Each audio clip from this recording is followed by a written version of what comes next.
For Richard Neville, Earl of Warwick, known as the Kingmaker, embodied the paradox of loyalty and ambition in a time when crowns were won not by birthright alone, but by the sword and the shifting tides of allegiance.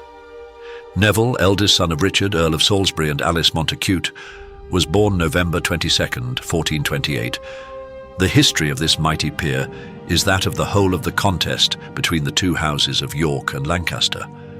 The House of Neville had been built up by a series of wealthy marriages, and Richard made no exception to the rule.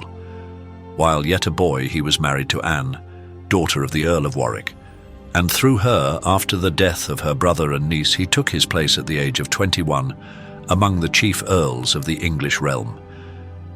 By this time, the English rule in France had broken down, bringing the reigning House of Lancaster into great unpopularity and throwing a correspondingly greater influence into the hands of the leader of the opposition, Richard Plantagenet, Duke of York. He was brother-in-law to the Earl of Salisbury, and so attached to his party the powerful influence of the Nevilles.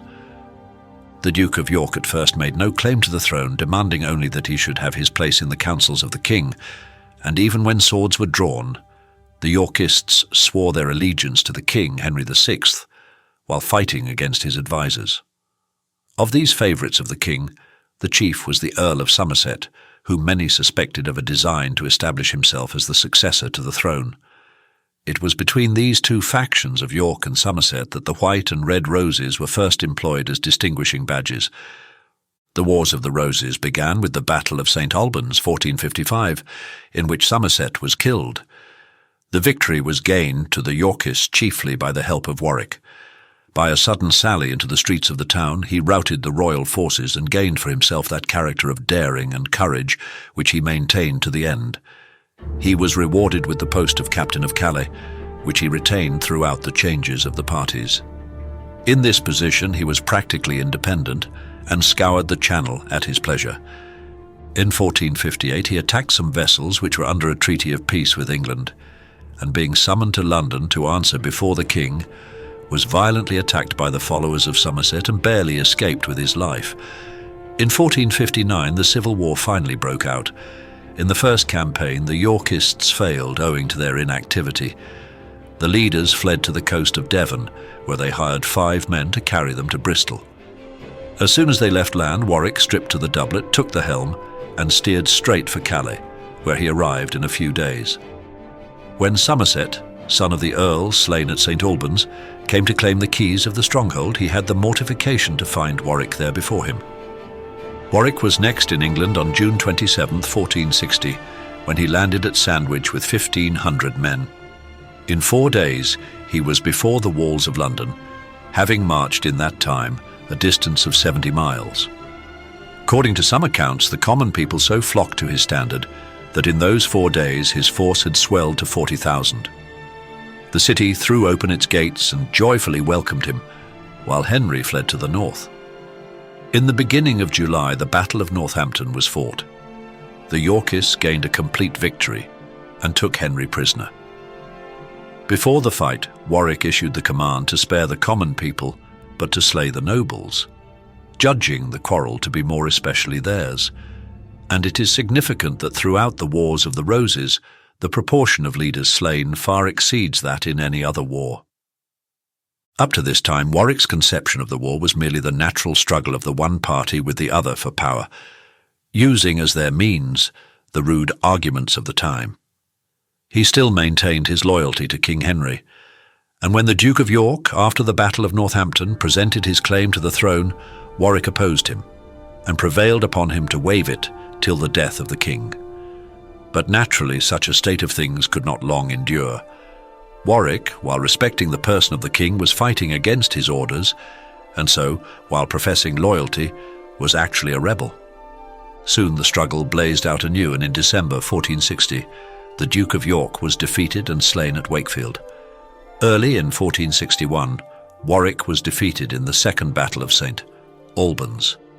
But the Royalists, not taking advantage of their victory, Edward, son of the Duke of York, accompanied by Warwick, marched on London and was proclaimed king as Edward IV. Soon after the Yorkists gained a complete victory at Towton, 1461 the bloodiest field of the whole war.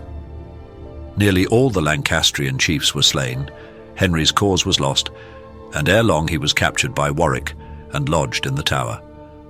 The credit of the crowning victory of Towton does not rest with Warwick alone, for he had the help of young Edward, perhaps as great a military genius as himself. Little is known of the details of the fighting, but we are told that wherever the Earl of Warwick was, there the fight raged hottest. The Earl was now the greatest man in England. His extended connections and immense possessions were joined to the most distinguished personal qualities, intrepidity, decision, and all the military virtues, eloquence and general talent, an affability and frankness of bearing that captivated equally all classes, a boundless hospitality and magnificence that enthroned him in the hearts of the commons. Wherever he resided, we are told he kept open house, and the number of people daily fed at his various mansions when he was at the height of his prosperity exceeded 30,000. When he came to London, says Stowe in his Chronicle, he held such an house that 6 oxen were eaten at a breakfast, and every tavern was full of his meat. For who that had any acquaintance in that house, he should have had as much sodden and roast as he might carry upon a long dagger. But now, when Warwick might have expected to reap the reward of his labours, new troubles arose. King Edward began to feel jealous of his power, his unique influence and vast popularity. It is said that Warwick was sent to France to arrange a treaty with Louis and to propose a marriage between Edward and his wife's sister.